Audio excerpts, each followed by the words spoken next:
Hey guys, welcome back to our channel. Episode ஓப்பனிங்கில் hero கண்ணு முழிச்சு பார்க்கும்போது அங்கே அந்த டாக்டர் இல்லை, அதுக்கு பதிலாக வச்சுட்டு போன ஆயின்மெண்ட் தான் இருக்குது. அதை பார்த்து ஹீரோவும் இவ உண்மையாகவே என்ன பார்ட் டைம் லவ்வர் ரேஞ்சுக்கு ட்ரீட் பண்ணிட்டாலே அப்படின்னு கோவத்தில் இருக்கான். இந்த டைம் ஹீரோவுக்கு ஒரு கால் வருது. அந்த காலில் மிஸ் பே இங்கே வந்து ப்ராப்ளம் பண்ணிகிட்டு இருக்காங்க அப்படின்னு சொல்ல ஹீரோவும் அவசர அவசரமாக ஹாஸ்பிட்டலுக்கு போகிறான். ஹாஸ்பிட்டலில் இருக்கிற பாட்டி ரூமுக்கு வெளியே நின்று ஒரு லேடி கத்திக்கிட்டு இருக்காங்க.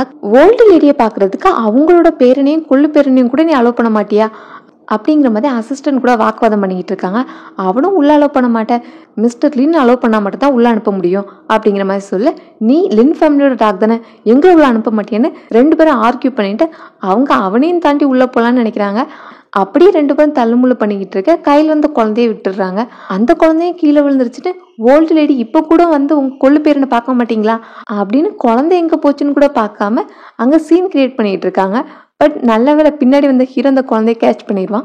அம்மா கத்துறது போதும், குழந்தை சேஃபாக தான் இருக்குன்னு சொல்ல, அப்போ தான் ஹீரோவையும் பார்த்துட்டு, நீ எப்போ வந்த, நாங்கள் பாட்டியை பார்க்க போகக்கூடாதா, என் பையனை பார்த்தல, அவன் லின் ஃபேமிலிக்கு அடுத்த வாரிசையே கொண்டு வந்துட்டான், நாங்கள் பாட்டியை மீட் பண்ண போகக்கூடாதா அப்படிங்கிற மாதிரி அவங்க கேட்டுட்டு இருக்காங்க. இந்த டைம் ஹீரோவும் அசிஸ்டன்ட் கிட்ட குழந்தைய கொடுத்துட்டு, உங்களால தான் குழந்தைய பார்த்துக்க முடியல, அப்போ அதுக்கான ஒரு நேனி அரேஞ்ச் பண்ணிக்கலாம் அப்படின்னு அவன்கிட்ட கொடுக்க, பிரதர் அது என்னோட குழந்தை அப்படின்னா அந்த பையனும் இப்போ தான் வாயை திறக்கிறான். என்ன பிரதர்லாம் சொல்லாத, உனக்கும் உங்கள் அம்மாவுக்கும் இந்த ஃபேமிலியில் எப்போவுமே இடம் கிடையாது அப்படின்னு சொல்லும்போது, அது எப்படி நீ சொல்ல முடியும், என்னோட பையன் இந்த லின் ஃபேமிலிக்கு அடுத்த வருஷம் கொண்டு வந்துட்டான், ஆனால் நீ என்ன பண்ணியிருக்க, உனக்கு கல்யாணம் கூட ஆகலை, இப்போ தான் கவர்மெண்ட்டில் உனக்கு ஏதோ டார்கெட் அரேஞ்ச் பண்ணாங்கன்னு கேள்விப்பட்டேன், அதுவும் 1 இயர்க்கு அப்புறம் ஒர்க் அவுட் ஆகலைன்னா நீ தான் இந்த ஃபேமிலியை விட்டு வெளியே போக வேண்டியது இருக்கும், அப்புறம் இந்த ஃபேமிலி பிஸ்னஸ் எல்லாமே எங்களோட கண்ட்ரோலுக்கு வந்துடும் அப்படிங்கிற மாதிரி அவங்க சொல்லிக்கிட்டு இருக்கும்போது, அதெல்லாம் நடக்கும்போது பார்த்துக்கலாம், என்னோட கண்ட்ரோல் கீழே தான் எல்லாமே இருக்குது, உங்களால என்ன பண்ண முடியுமோ பண்ணிக்கோங்க அப்படிங்கிற மாதிரி ஹீரோவும் சொல்லிக்கிட்டு இருக்கான். இந்த டைம் அங்கே வர ஹீரோயின் டாக்டர் கிட்டப்பில் தானே வந்திருப்பா, இது ஐசியூ, இங்கே நின்று யாரும் கத்தக்கூடாது அப்படின்னு அவங்க கிட்ட சொல்ல, ஜஸ்ட் போகிற வர டாக்டர்லாம் எனக்கு வார்னிங் கொடுக்கக்கூடாது அப்படிங்கிற மாதிரி அவங்க சொல்கிறாங்க. ஹீரோயினும் நான் தான் ஓல்டு லேடியை ட்ரீட் பண்ணுற டாக்டர், ஸோ எனக்கு எல்லா ரைட்ஸும் இருக்குது, நீங்கள் என்னோட பேஷண்ட் டிஸ்டர்ப் பண்ணக்கூடாதுன்னு சொன்னதும், ஓ நீங்கள் தானே அது, நீங்கள் டாப் சர்ஜன் கேள்விப்பட்டேன் அப்படின்னு சிரிச்சுக்கிட்டே அவகிட்ட ஒரு கார்டை கொடுக்க, ஹீரோயினை தூக்கி எறிஞ்சிட்டு, எனக்கு இந்த கார்டு தேவையில்லை, என்னோட ப்ரொஃபஷனை கேவலப்படுத்தாதீங்க, இங்கேருந்து நீங்கள் கிளம்புனாலே போதும், மிஸ்டர் லீன் இவங்களை சீக்கிரம் அனுப்புங்க அப்படின்னு சொன்னதும், ஹீரோவும் இப்போ குழந்தைய அவங்க கையில் கொடுத்துட்டு, ஒழுங்காக குழந்தைய தூக்கிட்டு கிளம்பு, நெக்ஸ்ட் டைம் இங்கே வந்து டிஸ்டர்ப் பண்ணி ட்ராமா பண்ணிட்டு இருக்காதீங்க அப்படின்னு சொல்ல, பிரதர் கண்டிப்பாக ஒரு நாள் எனக்குள்ளது எல்லாமே எனக்கு கிடைக்கும், அதுக்காக நான் வெயிட் பண்ணுறேன் அப்படின்னு அந்த கார்டையும் விடாமல் அதையும் தூக்கிட்டு அங்கேருந்து அம்மாவும் பையனும் கிளம்புறாங்க.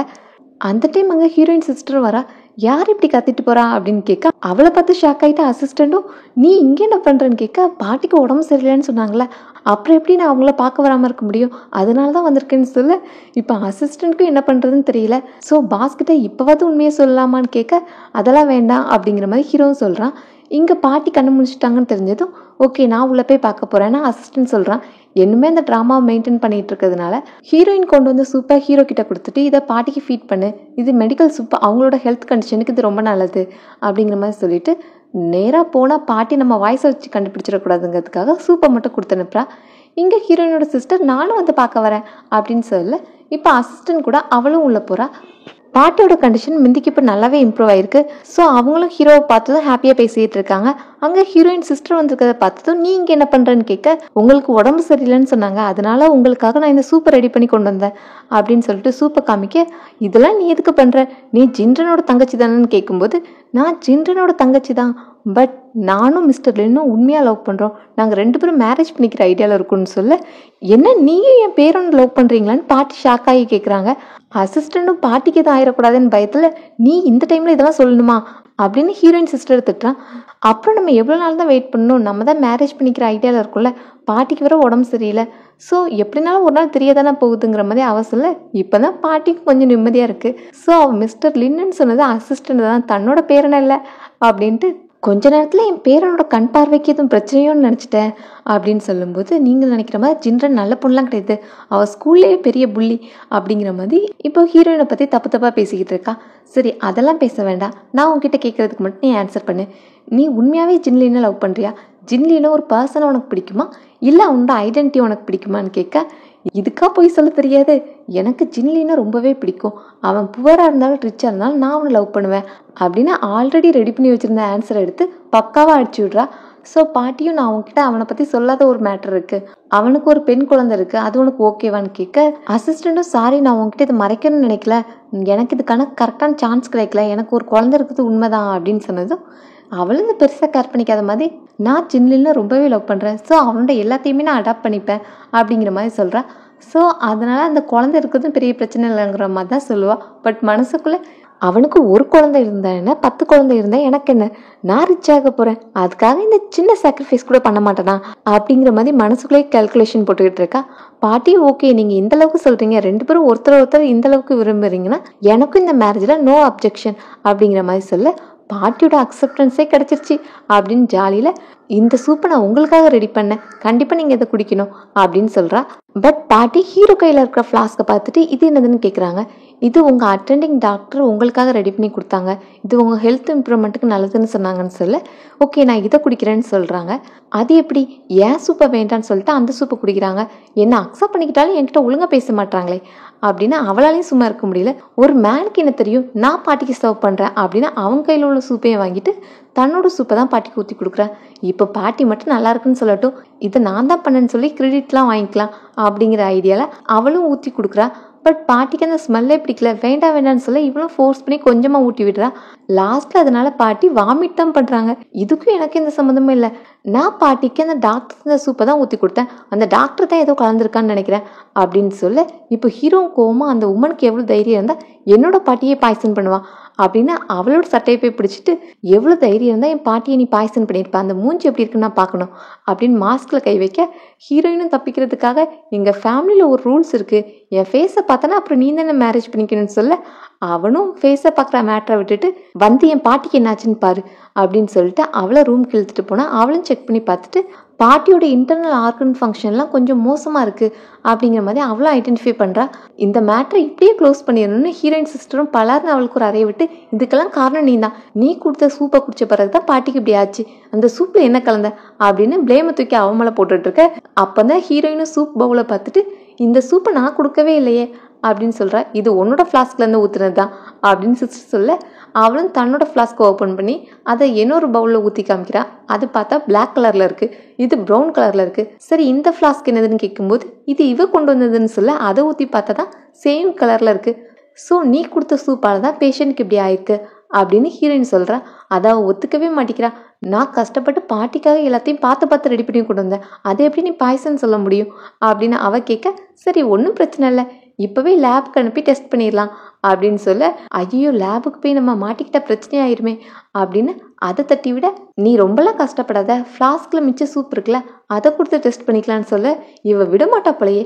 சரி நான் ஈஸியான வழியாக சொல்கிறேன், நீ உன்னோட சூப்பை நீ குடி, என்னோட சூப்பை நான் குடிக்கிறேன், அது பாயசனாக இருந்தால் ஒருத்தங்க சாகணும்ல அப்படின்னு சொன்னதும் நீ என்ன பைத்தியமா இல்லை முட்டாளா, நார்மலாக இருக்கிற பர்சன் எந்த சூப்பை வேணால் குடிக்கலாம், பட் பாட்டியோட கண்டிஷனுக்கு அவங்களுக்குன்னு சில ஃபுட்டை அவாய்ட் பண்ணணும், அதுக்காக தான் அந்த இன்க்ரீடியன்ஸ் எல்லாத்தையும் கொடுக்கக்கூடாது அப்படின்னு சொல்லிட்டு ஃபைனலே இதை டெஸ்ட்டுக்கு அனுப்புகிறாங்க. இங்கே ஹீரோயின் சிஸ்டருக்கும் பயமாக இருக்குது.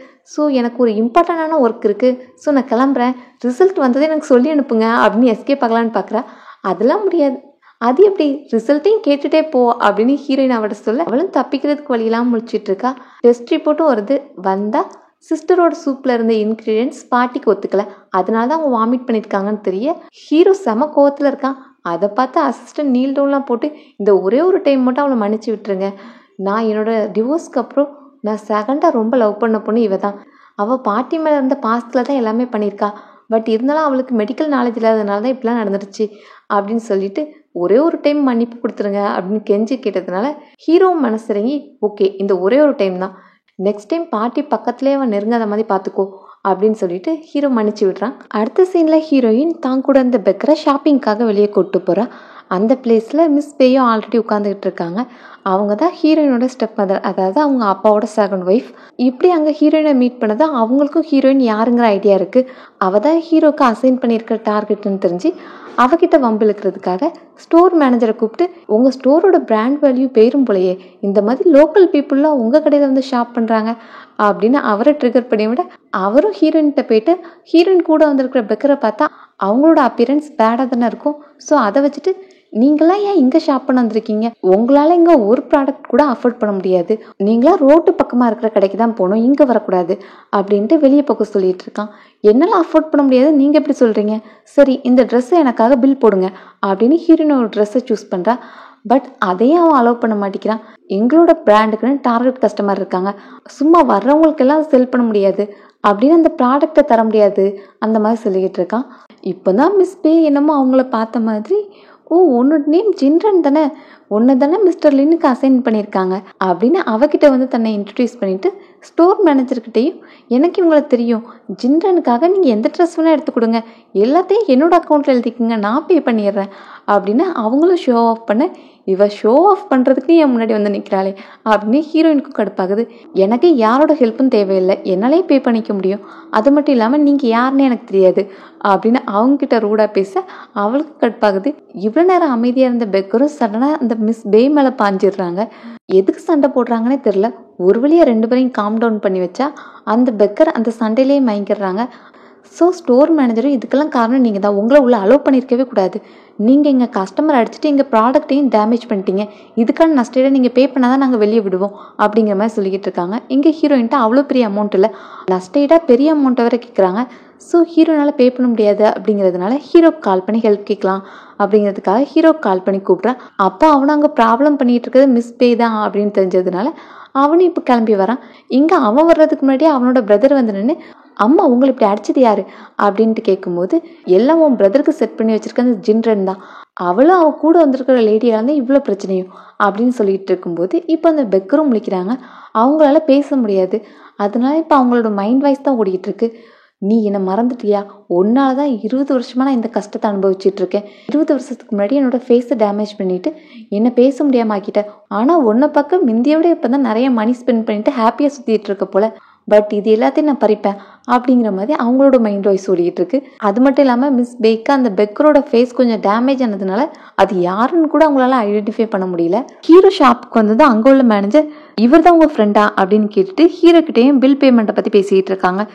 அவங்களும் அவங்க ஃப்ரெண்டு எங்கள் ஷாப்போட ப்ராடக்ட்டை டேமேஜ் பண்ணிட்டாங்க, அதுக்கான அமௌண்ட் இவ்வளோ, அப்புறம் எங்கள் கஸ்டமரையும் அட்டாக் பண்ணிட்டாங்க, அதுக்கும் நஷ்டஈடு பே பண்ணோம் அப்படிங்கிற மாதிரி தான் சொல்லிக்கிட்டு இருக்கு. இப்போ ஹீரோவை பார்த்தது மிஸ் பேயும் அவங்ககிட்ட வந்து பேச வராங்க. என்ன உன் ஒய்ஃப்க்கு நீ ஒழுங்காக மேனஸ்லாம் சொல்லி கொடுக்க மாட்டியா, பப்ளிக் பிளேஸில் எந்த மாதிரி பிஹேவ் பண்ணுறா அப்படிங்கிற மாதிரி சொல்ல, இப்போ ஹீரோயினும் சடனாக ஹீரோவோட ஐடென்டிட்டி ரிவீல் பண்ணிட்டாங்களே, இப்போ நான் எந்த மாதிரி ரியாக்ஷன் கொடுக்கணும், ஆல்ரெடி எனக்கு தெரியும், இருந்தாலும் நான் ஷாக்கான மாதிரி ரியாக்ஷன் கொடுக்கணும்ல அப்படிங்கிற மாதிரி ஹீரோயின் மைண்ட் வாய்ஸில் ஓடிக்கிட்டு இருக்கு. ஹீரோ அவங்களுக்குலாம் பெரிய எக்ஸ்பிளனேஷன் கொடுக்காம டேரெக்டாக இந்த கம்பெனியை நாங்கள் டேக் ஓவர் பண்ணிட்டோம் அப்படின்னு அதுக்கான ஃபைலை மட்டும் கொடுக்குறான். ஸோ அதுக்கப்புறம் ஷாப் மேனேஜருக்கும் பேசுறதுக்கு ஒன்றும் இல்லை, என்ன உன் பொண்டாட்டியை ரொம்ப பேம்பர் பண்ணுற போல அப்படின்லாம் அவங்க பேச, என்ன ஷாப் மேனேஜர் இங்கே அன்வான்டாக இருக்கிற பீப்புளெல்லாம் வெளியே அடிச்சு வரட்டுங்க அப்படின்னு சொல்ல, அவனும் இப்போ மிஸ் பேயையும் அவங்க பையனையும் வெளியே போக சொல்கிறாங்க. அட பாவி, இவ்வளோ நாள் உனக்கு கஸ்டமராக இருந்ததுக்கு இப்படி பண்ணுறியடா அப்படின்ட்டு அவங்களும் கோவத்தில் வெளியே போகிறாங்க. ஹீரோ தான் மிஸ்டர் லின்னுங்கிற மேட்ரை எல்லார் முன்னாடியும் சொல்லிட்டதுனால ஹீரோயினும் இப்போ அவங்ககிட்ட 3 மந்த்துக்கு அப்புறம் நம்ம டிவோர்ஸ் பண்ணணுமா அப்படின்னு கேட்க, ஆமாம் அது நம்ம பிளான் பண்ண மாதிரியே நடக்கும், இந்த ஷாப்பை நான் உனக்காக வாங்கினேன்னு நினச்சிக்காத அப்படின்னு சொல்ல, ஓகே நம்ம டிவோர்ஸ் பண்ணுறதுக்கான ரீசன் நான் தெரிஞ்சுக்கலாமா அப்படின்னு ஹீரோயின் கேட்கும்போது, நான் ஒரு பொண்ணை லவ் பண்ணுறேன் அப்படின்னு ஹீரோ சொன்னது, ஓகே எனக்கு புரிஞ்சிருச்சு அப்படின்னு சொல்லிடுறா. இங்கே வெளியே வந்த அம்மாவும் பையனும், என்னம்மா நீங்கள் இந்த மேட்ரை அப்படியே விட்டுட்டீங்க அப்படின்னு பையன் கோச்சிக்கிட்டு இருக்கான். டே உனக்கு புரியலையாடா, உன் அண்ணனும் அவனோட ஒய்ஃபும் ரொம்பவே க்ளோஸ் ஆகிற மாதிரி தெரியுது, இதெல்லாம் ரொம்பவே தப்பாக இருக்குது, 2 பேரையும் ஒன்று சேர்த்தது கண்ட்ரிலா தான், பட் அவங்களுக்குள்ள டெவலப்மெண்ட் ரொம்பவே ஃபாஸ்ட்டாக இருக்கிற மாதிரி தெரியுது, ஒருவேளை அவன் மட்டும் கன்சீவ் ஆகி குழந்தை பிறந்துருச்சு, அப்புறம் லாஸ்ட் வரைக்கும் நானும் நீ அந்த வீட்டுக்குள்ளே போகவே முடியாதுடா, இதை எப்படியாவது ஸ்டாப் பண்ணும் அப்படின்னு அதுக்கான வேலையை பார்ப்போங்கிற மாதிரி அம்மா சொல்லிக்கிட்டு இருக்காங்க. இந்த டைம் ஹீரோக்கு டாக்டர்கிட்ட இருந்து மெசேஜ் வருது, இன்னைக்கு நைட்டு 9 o'clock சேம் பிளேஸ் அப்படின்னு சொல்ல, நானும் இதுக்காக தான் வெயிட் பண்ணிட்டு இருக்கேங்கிற மாதிரி ஹீரோவும் எக்ஸைட்மெண்ட்டில் கிளம்புறான். அங்கே போயிட்டு பெட்டில் வெயிட் பண்ணிக்கிட்டு இருக்கும்போது அவளும் சேட் பண்ணி பிளைண்ட் ஃபோல்ட் போட்டுக்கோ அப்படின்னு சொல்கிறான். ஓகே போட்டாச்சுன்னு அனுப்புகிறான். போய் சொல்லாத, நீ மட்டும் பிளைண்ட் ஃபோல்ட் போடலன்னா நான் வரமாட்டேன் அப்படின்னு டாக்டர்கிட்ட இருந்து மெசேஜ் வந்ததும் அவனும் இப்போ எடுத்து மாட்டிக்கிறான். வந்ததும் அவன் கையை பிடிச்சி கட்டிட்டு அவனை கிஸ் பண்ண, அவனும் இப்போ ரிட்டன் கிஸ் பண்ணுறான். என்ன இன்னைக்கு ஹாஸ்பிட்டலில் வச்சு என் கழுத்தெல்லாம் நெரிச்ச அப்படின்னு ஹீரோயின் கேட்க, ஆமாம் நான் கொஞ்சம் அவசரப்பட்டுட்டேன், அதுக்காக நீ என் கழுத்தில் மார்க் வரணும்னு நினைக்கிறியா அப்படின்னு கேட்கும்போது, ஆமாம் அதுவும் இன்னைக்கு நடக்கும் அப்படின்ட்டு 2 பேரும் சேர்ந்து டைம் ஸ்பெண்ட் பண்ணுறாங்க. நெக்ஸ்ட் டே மார்னிங் வழக்கம் போல் ஹீரோயின் முழிக்கும் போது அங்கே டாக்டர் இல்லை. என்னடா இது, எப்போ பார்த்தாலும் நான் தூங்கிடுறேன், அவள் எப்போ போகிறான்னு கூட எனக்கு தெரிய மாட்டேங்குதே அப்படிங்கிற மாதிரி அவனுக்கு ஃபீல் ஆகுது. அவன் மேலே உள்ள மார்க்ஸ்லாம் இப்போ அவனுமே ரசிக்க ஆரம்பிக்கிறான். அப்புறம் அவள் எழுதி வச்சிருக்க லெட்டர் ரீட் பண்ணும்போது அதில் அவனுக்கான எப்பவும் போல் ஆயில் எழுதி வச்சுட்டு, உன் பாடியில் நான் பெல்ட்டை வச்சு போட்டு மார்க்லாம் உனக்கு கொஞ்ச நாள் இருக்குன்னு நினச்சேன்னா இந்த ஆயிலெலாம் நீ யூஸ் பண்ண தேவையில்லை அப்படின்னு வேற எழுதியிருக்கா. ஸோ இவன் நம்மளை ரொம்பவே டீஸ் பண்ணுறா அப்படின்னு அவனும் சிரிச்சுக்கிட்டு அதை என்ஜாய் பண்ணுறான். ஹீரோக்கு கொஞ்சம் கொஞ்சமாக அந்த டாக்டர் மேலே ஃபீலிங்ஸ் வர ஆரம்பிக்குது. ஸோ அசிஸ்டன்ட் கிட்ட ஒரு பொண்ணு டே அண்ட் நைட்டாக நான் மிஸ் பண்ணுறேன்னா அதுக்கு என்ன மீனிங்காக இருக்கும் அப்படின்னு கேட்க, நானும் ஹீரோயின் சிஸ்டர் இந்த மாதிரி தான் மிஸ் பண்ணுறேன், ஏன்னா நான் அவளை லவ் பண்ணுறேன் அப்படின்னு சொல்ல, அப்போ நானும் லவ் பண்ணுறேன்னா, என்னடா இது காதலில் இவ்வளோ சீக்கிரம் விழுந்துட்டேனா அப்படின்னு நினச்சிட்டு, ஒரு பொண்ணு என் கூட டைம் ஸ்பெண்ட் பண்ணுறா, பட் அவள் ஃபேஸை மட்டும் காமிக்கக்கூடாதுன்னு நினைக்கிறானா, அதுக்கு என்ன ரீசனாக இருக்கும் அப்படின்ட்டு அவன்கிட்ட கேட்க, அவனும் மேபி அந்த பொண்ணுக்கு உங்களை பிடிக்கலையா இருக்கும் அப்படின்னு சொல்கிறான். நெட்டில் சர்ச் பண்ணி பார்த்தாலும் அதே மாதிரி தான் இருக்குது. அந்த பொண்ணு உங்களை ஹேட் பண்ணுறாளா இருக்கும், இல்லைனா உங்க கூட ப்ளே பண்ணுறா அப்படிங்கிற மாதிரி இருக்குது. அப்போ அவளுக்கு என்ன பிடிக்கலன்னா என்ன நெக்ஸ்ட் டைம் இன்வைட் பண்ண மாட்டாளே, அவளை எப்படியாவது இம்ப்ரெஸ் பண்ணணும், எனக்கு ஃபஸ்ட் டைமாக ஒரு பொண்ணு மேலே இந்த மாதிரிலாம் ஃபீலிங்ஸ் இருந்திருக்கு, மிஸ் பண்ணிடக்கூடாது அப்படின்ட்டு ஒரு பொண்ணை இம்ப்ரெஸ் பண்ணுறதுக்கு என்னென்ன வழிகள்லாம் இருக்குது அப்படின்னு நெட்டில் சர்ச் பண்ணிக்கிட்டு இருக்கான். இந்த டிப்ஸ் எல்லாம் யூஸ் பண்ணி ஹீரோவால் ஹீரோயினை இம்ப்ரெஸ் பண்ண முடியுமா அப்படிங்கிறத நெக்ஸ்ட் பார்ட்டில் பார்க்கலாம். See you all in next video. Thanks for watching.